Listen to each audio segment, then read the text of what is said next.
오늘은 인생은 타이밍이다 라는 제목으로 말씀 전합니다. 인생은 타이밍이다 라는 제목으로 말씀 전합니다. 오늘도 함께 나눈 말씀 가운데 여러분 각자에게 주시는 세미하고 부드러운, 그러나 세상의 그 어떤 교훈이나 가르침보다 강력하고 도전이 되어지는 주님의 음성을 듣고 깨닫는 귀한 시간 되시기를 바랍니다.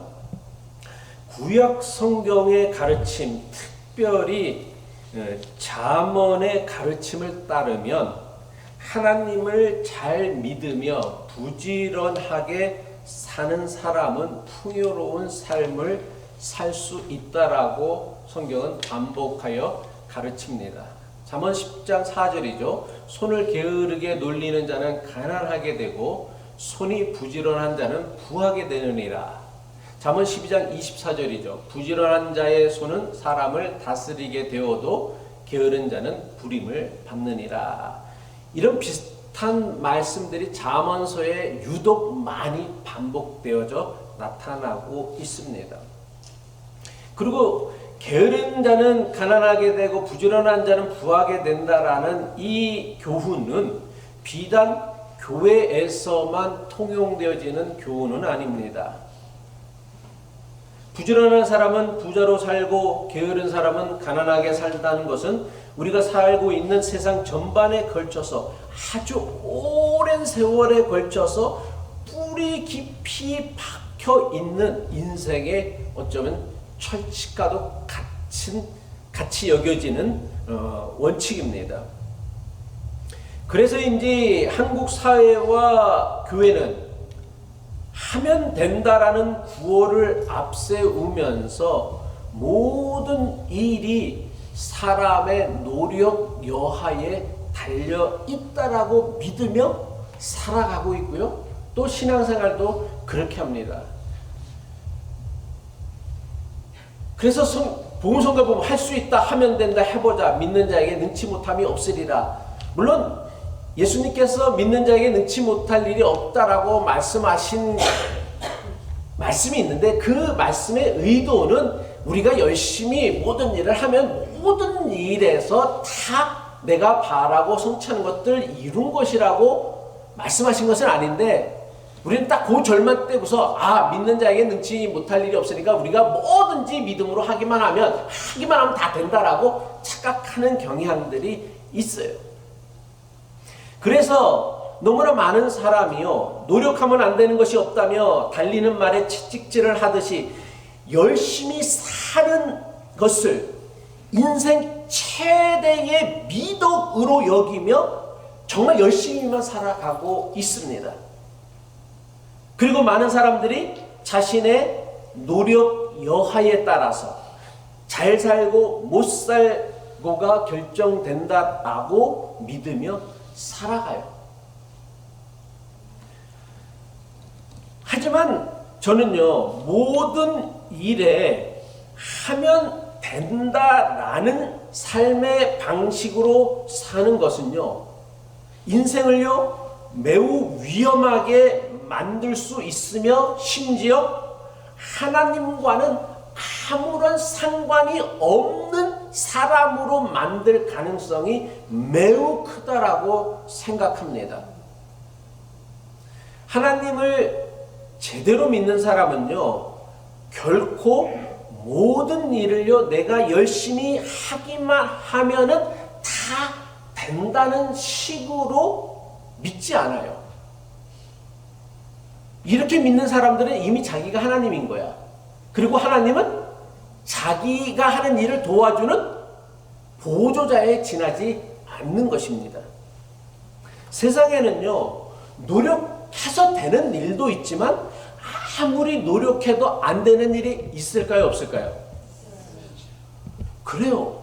있다라는 걸 인정해야 돼요. 심지어는요, 우리가 살아가는 세상, 여러분이 살아가는 인생에는요, 노력해서 이루어질 수 있는 일보다 아무리 노력해도 이루어질 수 없는 일들이 훨씬 더 많다라는 것을 알아야 돼요.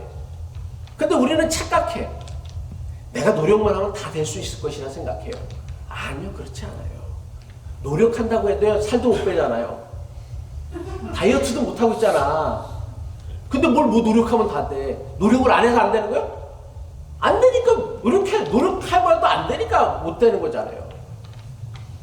부부 관계도 그렇고요. 부모 자식 간의 관계도 그렇고요. 교우들 간의 관계. 노력하면 물론 노력하는 것은 중요하지만 그렇다고 해서 노력한다고 해서 다 잘 된다. 내 뜻대로 된다라고 생각하는 것은요. 매우 위험한 착각이다라는 거예요.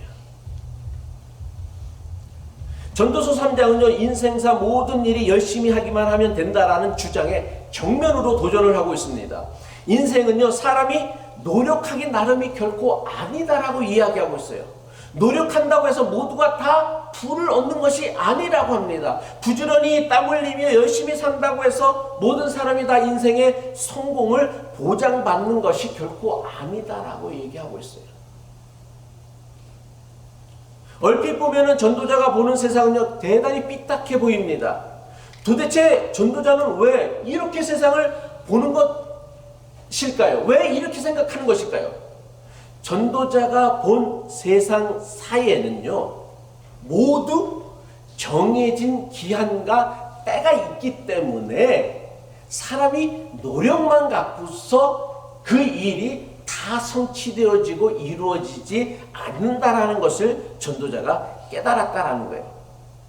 그래서 전도자는요, 세상이 추구하는 가치와는 전혀 다른 관점에서 세상을 보고 있어요. 세상과는 전혀 다른 시각으로 인생살이를 풀어가고 있습니다. 전도자가 깨달은 세상의 인생사의 가장 중요한 이치는 뭐냐면 세상 모든 일에는요, 기한이 있고요, 때가 있다라는 거예요. 그래서 전도자는 세상을 바르게 그리고 제대로 잘 살기 위해서, 여기서 잘 산다라는 건 부자로 사는 것이 아니라 후회 없이 헛되지 않게 가치 있게 의미 있게 존귀하게 아름답게 살아가는 걸 의미하는 거예요. 잘 살기 위해서는 무엇보다 중요한 게 뭐다? 정해진 기한과 적절한 때를 아는 것이 가장 중요하다라는 것을 전도자가 젊었을 때는 말고 노년에 깨달았다라는 거예요. 잠언서는 누가 했던 말이야? 아까 처음에 했던 잠언서, 손이 게으른 사람은 가난하게 살고 부지런한 사람은 궁핍하게 살고, 다 이거 사실은 누가 한 거예요? 솔로몬이 했던 얘기예요. 젊은 시절에. 근데 그가 인생의 노년에 이르러서 자기 인생을 다 통째로 관조해 본다라고 하죠. 봤을 때 꼭 그렇지만은 않구나. 인생의 모든 법칙들이 그렇지만은 않다라는 걸 깨달은 거예요. 우리가 왜 자꾸만 하나님의 눈으로 인생을 바라봐야 하느냐라고 얘기하는 것은 뭐냐면 좀 넓은 시각으로 보자라는 거예요. 그냥 내 편협한 내 관점, 내 시각으로 인생을 판단하고 재단하지 말고 영혼의 눈으로, 하나님의 눈으로, 영혼의 눈으로 본다니까 하나님의 눈으로 우리 인생을 보라는 것이죠. 전도자도 마찬가지예요. 죽음을 의식한다라는 게 뭐예요? 우리가 하나님을 생각하면서 자기 인생을 돌아보자는 거예요. 그래서 하나님의 시각으로, 하나님의 눈으로 자기 인생을 돌아봤을 때 인생은 노력한다라고 하면 다 되는 게 아니라 인생에는 기한이 있고 때가 있다라는 것을 깨달은 거예요. 그것을 한 문장으로 표현한 말씀이 바로 범사에 기한이 있고 천하만사가 다 때가 있나니라는 전도서 3장 1절의 말씀입니다. 전도서 3장 1절의 말씀은요, 세상이 중요하게 여기는 부지런함과 열심이라는 가치를요, 단숨에 뒤집어 버리는 매우 충격적인 선언이라는 거예요. 이 전도서 3장 1절에서 우리가 주목해야 할 두 가지 단어가 있는데 그것은 무엇이냐면 바로 기한과 때예요. 범사와 천하만사는 똑같은 의미겠죠. 기한과 때라는 거예요. 기한은 뭐예요? 특정한 기간을 의미하는 거예요. 영어로는 시즌이라고 얘기할 수 있죠. 때는 뭐예요? 특별히 정해진 순간을 의미해요. 그래서 흘러가는 시간이 아니라 특별히 정해진 때, 그래서 이것을 성경에서는 카이로스라고 해요. 즉 전도자가 본 세상 모든 일에는요, 특정한 기간이 있고요, 또 특정한 순간이 있다라는 것을 깨달았다라는 거예요. 전도자가 본 세상이나 인생은요, 사람이 기한을 정하고 사람이 때를 정하는 게 아니었어요. 어떤 인생도요, 자기가 태어날 때와 죽을 때를 결정하며 살아가지 못해요. 우리는 기한과 그 때를 내가 결정하고 내가 선택하고 내가 판단한다고 생각하는데, 전도자가 바라본 것은 모든 일에는 기한이 있고 모든 일에는 때가 있는데, 그 기한과 때는 내 손에 달려 있는 것이 아니라 누구에게? 하나님께 달려 있다라는 것을 깨달았다는 거예요. 우리가 어떤 인생도요, 자신이 태어날 때와 죽을 때를 결정하지 못하는 것처럼 모든 기한과 때는 나의 손, 내 능력에 달려 있는 것이 아니라 하나님에게 달려 있다라는 걸 깨달은 거예요. 전도자의 이런 생각은요, 얼핏 생각하면 운명론이나 결정론처럼 보이기도 합니다. 모든 인생은 태어나기 전부터 이미 결정되어진 운명이 있고, 인생은 모두 이미 정해지고 결정된 운명을 따라 사는 것이라고 믿으며 살아가는 사람이 세상에는 꽤 많이 있습니다. 그래서 늘 우리들이 팔자 타령하잖아요. 신세 타령하고요, 운명 타령하고요. 그게 뭐예요? 우리에게는 이미 결정되어져 있는 삶의 수순들이 있고, 그 수순들을 우리는 다만 따라서 살아가는 것이다. 이게 운명론이고 결정론이에요. 기독교 신앙에도 비슷한 그 신앙 교리가 있죠. 뭐예요? 예정론이죠. 예정론이 뭐예요? 구원받을 사람은 이미 다 예정되어져 있다라는 거예요. 예정론도 일종의 운명론이나 결정론에서 나온 신학 사조라고 할 수 있죠. 물론 감리교는 예정론을 믿지 않습니다. 그렇다면 전도자는 정말 세상과 인생은 다 이미 결정되어지고 정해진 운명이 있다라고 믿었기에 범사에 기한이 있고 천하만사에는 때가 있다라고 선언한 것일까요? 아니요, 저는 절대로 그렇지 않다라고 생각합니다. 전도자가 세상과 인생의 모든 일에 기한이 있고 때가 있다라고 한 것은 운명론이나 결정론에 빠지라고 한 게 아니에요. 전도자가 세상과 인생의 모든 일에 기한과 때가 있다라고 한 것은 세상사 모든 일을요, 자기 의지나 자기 뜻대로 하지 말고 하나님의 섭리 안에서, 하나님의 뜻 안에서 살아가라고 얘기한 거예요. 그 때와 기한을 우리가 결정하지 못하는 것이기 때문에 우리는 하나님이 정해주신 기한과 하나님이 정해주신 때를 순리대로 순종하며 그 섭리에 맞춰서 살아가라는 거예요. 이게 전도자가 범사에 기한 있고 천하만사에는 때가 있다라고 선언한 말씀의 아주 중요한 의미다라는 거예요. 그러니까 우리로 하여금 운명론이나 결정론에 빠지라는 것이 아니라 내 뜻대로 내 의지대로 세상 안 된다라고 낙심하고 절망하고 한탄하지 말고, 세상에 그렇게 될 일이 없어. 왜? 내가 여러분의 세상을 만든 게 아니기 때문에. 자식 내가 낳았다고 그러지만 여러분이 중에 아니라 하나님이 주신 생명이란 말이에요. 생명은 하나님이 주인이시란 말이에요. 그러니까 내 마음대로 안 되는 거 당연한 일이야. 근데 그거 갖고 속상해할 필요도 없고 마음 아파할 필요도 없는 거예요. 내가 내 자식 내 마음대로 하려고 하지 말고, 내 남편 내 아내 내 마음대로 하려고 하지 말고, 과연 나는 하나님의 섭리, 순리, 가정을 주시고 자녀를 주신 하나님의 뜻을 따르고 있는가, 여기를 생각하고 이것을 찾아야 되는데, 우리는 늘 뭐예요? 지가 하나님이 되어져 갖고서 지 마음대로 지 뜻대로만 다 하려고 한다라는 것이죠. 그러니까 인생이 결국은 뜻대로 안 되니까 인생이 허무한 것이죠. 허전할 수밖에 없다라는 것이죠. 하나님께서는요, 천지를 창조하시며 천지 만물이 하나님께서 정해주신 질서를 따라 움직이게 되어져 있어요. 그래서 봄이 되면요, 꽃이 피고요, 새싹이 돋고 잎이 나고요, 그리고 여름이 되면 그 잎이 활짝 피고요, 가을이 되면 낙엽이 들고요, 그리고 겨울이 되면 겨울을 준비하기 위해서 그 잎사귀들이 다 떨어져서 월동을 준비해요. 여러분의 의지나 여러분의 노력으로 되는 것이 아니라 하나님께서 정하신 창조의 질서라는 거예요. 이게 계절에 따라 달라지는 자연의 풍경은요, 우연히 어쩌다 보니까 그렇게 되는 게 아니에요. 여러분의 노력, 여러분의 수고 때문에 되어지는 게 아니다라는 거예요. 하나님께서 정해 주신 창조의 질서에 따라 움직이기 때문에 계절이 바뀐다라는 거예요. 이처럼 세상 만사 모든 일에는요, 하나님이 정하신 하나님의 질서, 하나님의 뜻이 있다라는 거예요. 그리고 하나님께서 지으신 모든 피조물들은 다 하나님이 정하신 하나님의 창조의 질서에 따라서 순종하며 살아갑니다. 그런데 오직 한 종류의 생명체만이 하나님께서 지으신 창조의 질서를 거슬르고 어기며 살아가는 존재가 있어요. 뭡니까? 사람이에요. 맞아요. 사람이에요.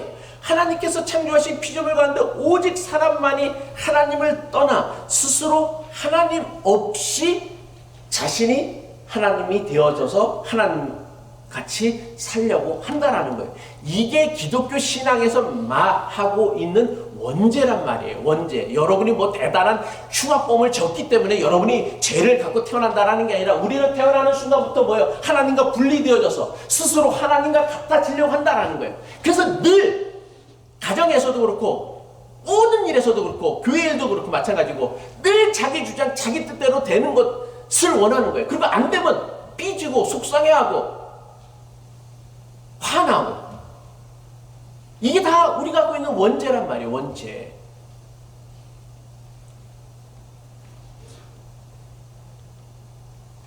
불과 10년 전만 해도요, 기후 변화, 지구온난화를 얘기했는데 지금은 뭐를 얘기해요? 기후 위기라고 해요. 이제 지구온난화, 기후변화라고 해요. 기후위기라고 해요.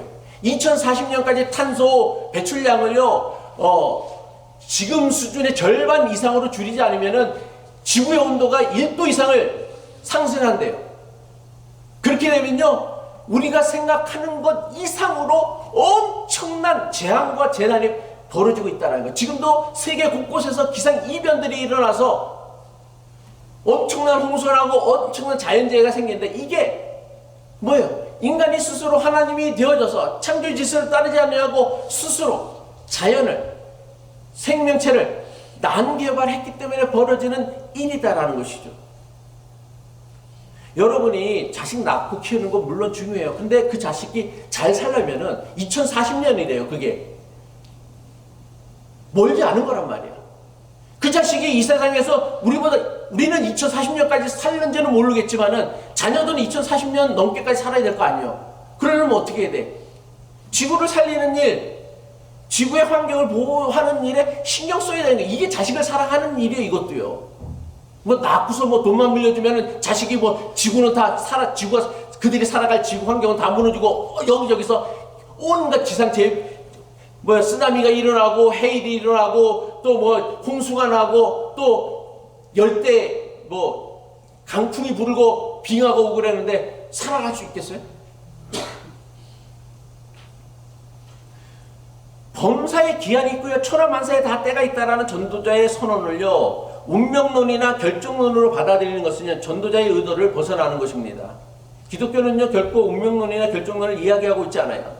천하만사에 정해진 기한과 때가 있다라는 전도자의 선언에는요, 하나님께서 정하신 창조 질서와 섭리를 따라 살아가는 것이야말로 그 어떤 삶의 방식보다 가장 지혜로운 삶의 방식임을 강조하고 있는 거예요.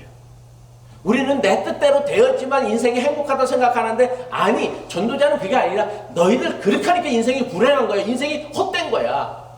우리가 따라가야 될 것은 우리를 지으시고 만드신 하나님의 창조의 질서를 따라 살아가는 것이 그 인생을 행복하게 하는 것이지, 내 의지, 내 계획대로 인생이 다 된다고, 교회가 된다고 행복해지는 게 아니다라는 거예요.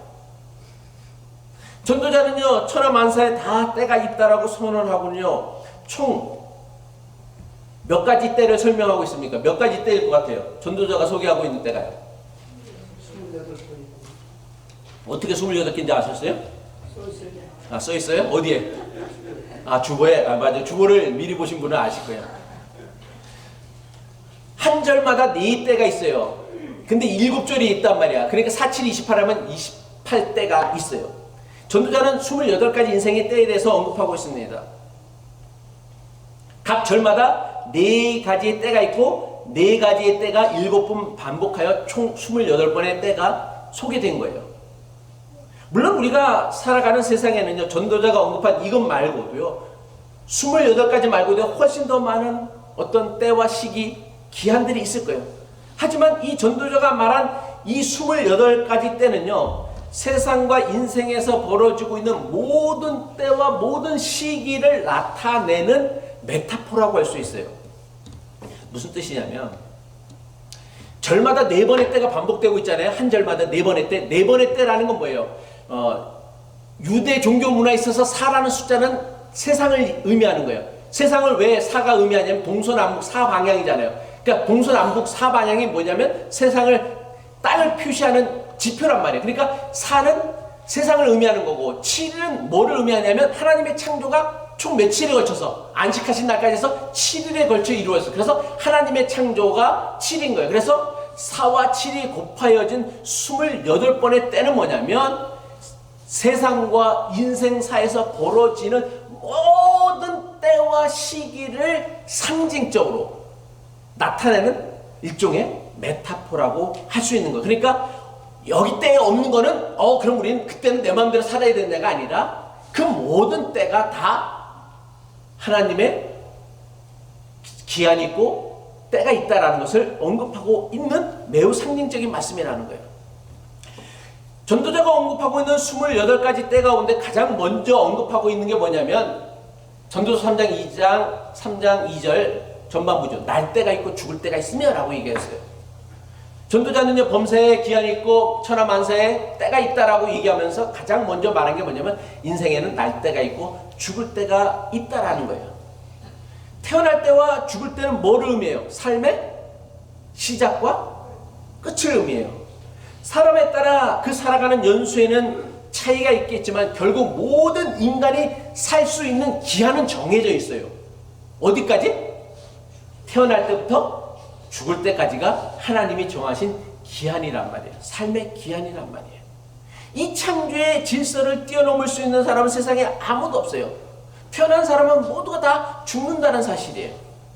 그리고 이것은요 사람에게만 해당하는 창조의 질서가 아닙니다. 전도자는요 사람이 나고 죽는 것처럼 세상에 존재하는 모든 식물도요, 그러니까 날 때가 있고 죽을 때가 있다는 건 동물들을 의미하는 것이라고 한다면 3장 후반부, 2절 후반부에 있는 심을 때가 있고 심은 것을 뽑을 때가 있다라는 것은 식물도 삶과 태어남과 죽음의 과정을 겪으며 그 기한을 살아간다라고 이야기하고 있는 거예요.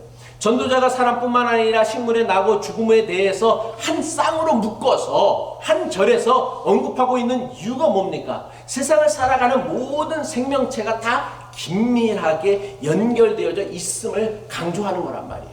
그러니까 우리가 살고 있는 세상은 결국 뭐예요? 이 자연이라는 환경에서 살아야 돼. 그 환경을 무너뜨리고 사람만 살아갈 수 있는 세상은 그 어디에도 없다라는 거예요. 전도자가 언급하고 있는 이 나머지 모든 때는 결국은 뭐냐면 날 때와 죽을 때 사이에서 벌어지는 것들이라는 거예요. 그런데 전도자가 언급하고 있는 28가지 때에는 매우 중요하면서도 분명한 패턴이 있어요. 그 패턴이 뭔 것 같아요, 혹시요?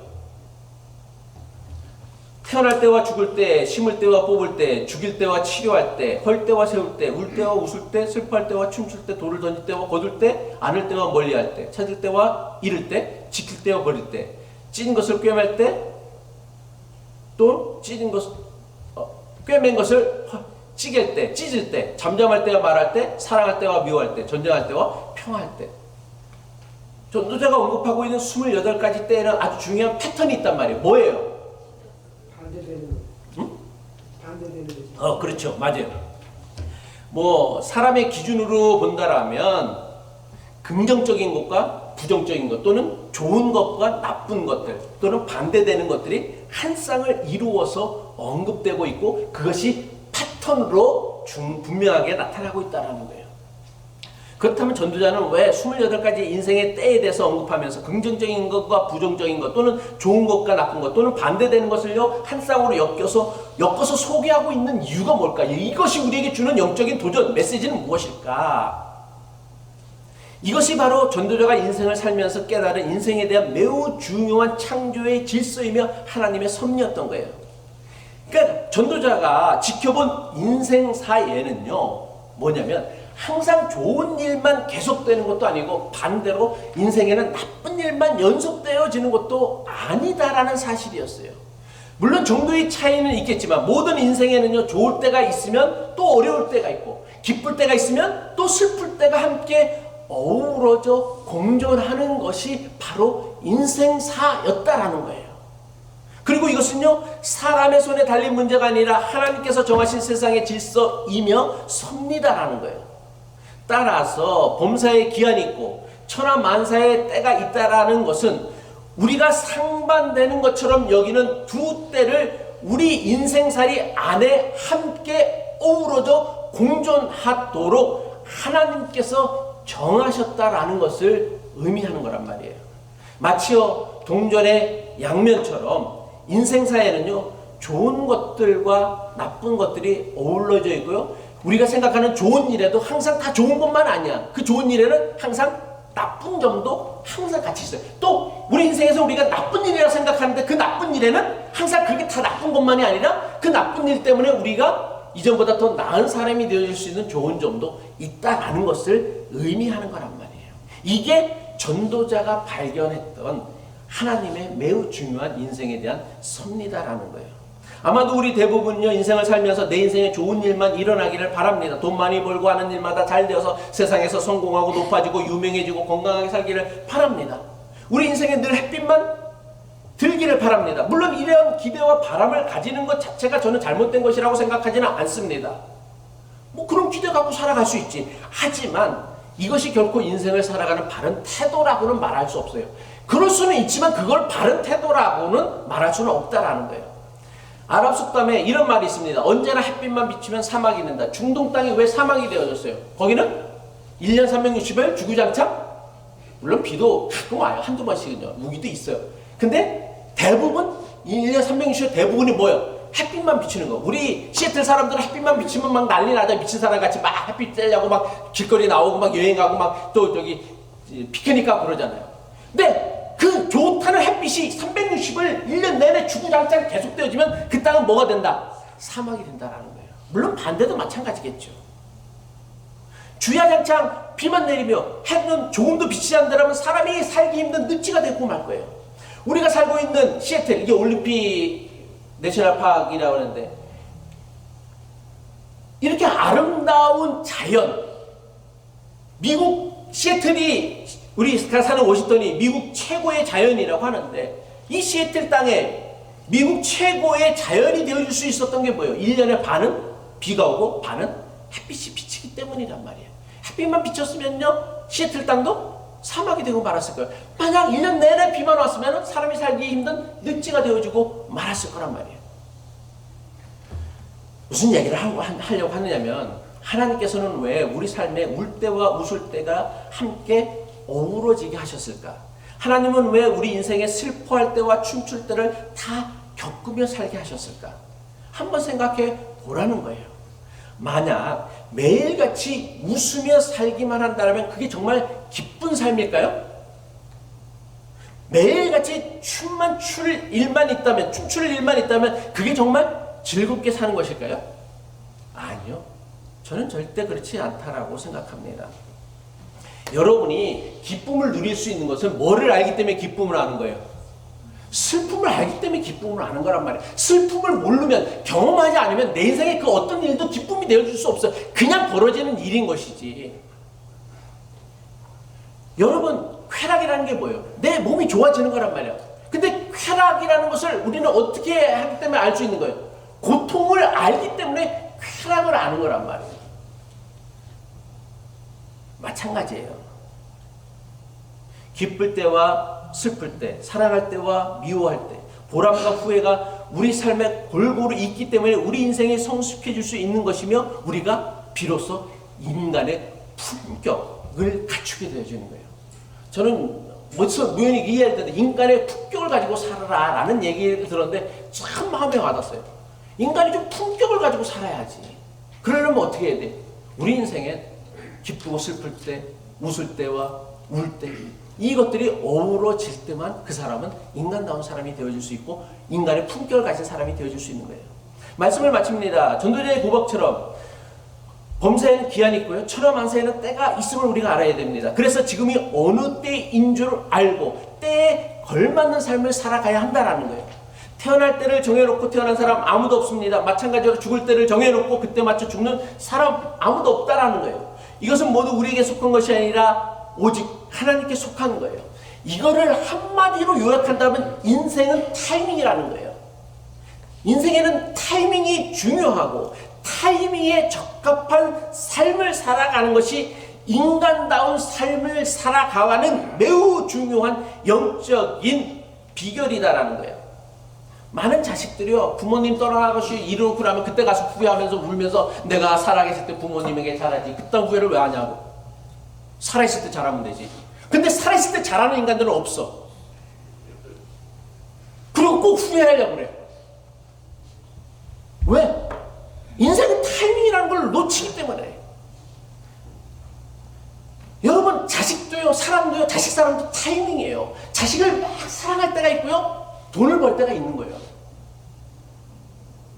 근데 우리는 자식을 사랑할 때 돈을 벌고 나중에 가서 자식 사랑하려니까 자식이 이미 훌쩍거려서 자기를 떠나버렸네? 그 자식은 원수가 되어버렸어. 회복이 안 돼. 인생은요, 타이밍이에요. 효도 타이밍이고, 자식 사랑도 타이밍이고, 부부 사랑도 타이밍이에요. 아니, 얘기하지 말아야지. 믿음도 타이밍이고요. 인생 모든 게 다 타이밍이에요. 타이밍을 놓쳐버리면요, 그게 다 부질없는 것이 되어지고 만다라는 거예요. 돈 버는 것도 사실은요, 뭐 타이밍이에요. 타이밍. 열심히 한다고 되나? 주식 투자를 합니다. 주식이 뭐예요? 타이밍이란 말이에요. 타이밍. 주식뿐만 아니라 모든 인생 돈 버는 것도 다 타이밍이란 말이에요. 타이밍.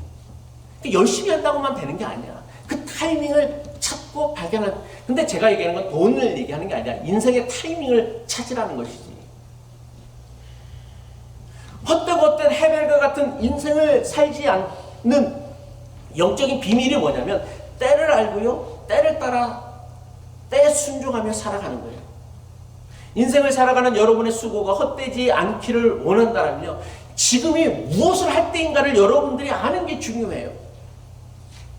지금이 땀 흘려야 하는 때인지 아니면 기다려야 하는 때인지, 그때를 알고 분별하며 때를 따라 살아가야 한다는 거예요. 지금 내가 신앙생활을 열심히 해야 될 때인지 아니면 침묵해야 될 때, 말해야 될 때인지, 그 타이밍을 찾아가는 게 지혜이고, 우리로 하여금 헛되고 헛된 삶을 살아가지 아니하고 가치 있고 존귀 있는 삶을 살아가는 매우 중요한 영적인 비결이란 말이에요. 전도자만 때를 알아야 한다라고 외친 것이 아닙니다. 예수님도 때를 알아야 한다라고 가르치셨고요, 실제 몸소 우리에게 때에 맞춰서 사시는 모습을 보여주셨습니다. 예수님은요, 가장 적합한 때에 맞추어 세상에 오셨고, 가장 적합한 때에 맞춰 고난 겪으시고 부활하시고 하늘에 오르셨어요. 예수님께서 이루신 모든 일이 하나님께서 정하신 때에 맞춰 이루어졌다는 거예요. 그래서 그 은혜가 우리를 구원하는 은혜가 되어진 거란 말이에요. 웃어야 할 때 웃을 줄 아는 것, 반대로 울어야 할 때 울 줄 아는 것, 이게 사람됨의 기본이란 말이에요. 웃어야 할 때 웃는 사람을 보면 뭐예요? 이 사람이랑 상대할 수 없어요. 또 울어야 할 때 해버리고 웃으면 그 사람이랑 어떻게 우리가 살아갈 수가 있느냐란 말이에요. 사람 같지 않지. 그러면은 그 때를 놓치는 것만큼 우리에게 중요한 인간됨의 기본은 없다라는 거예요. 우리가 인간답게 살기 위해 원한다라면 때를 알아야 돼. 그리고 때를 알고 때를 따라 살아가는 그 인생만이 그 인생을 제대로 살아가는 인생이 되어줄 수 있다는 것입니다. 바라기는 저와 여러분 인생과 신앙의 여정이에 때를 따라 도우시는 주님의 은혜로 충만하여서 때를 따라 살아가시는 존귀하고 복된 인생 되어지시기를 주님의 이름으로 간절히 축복합니다. 아멘.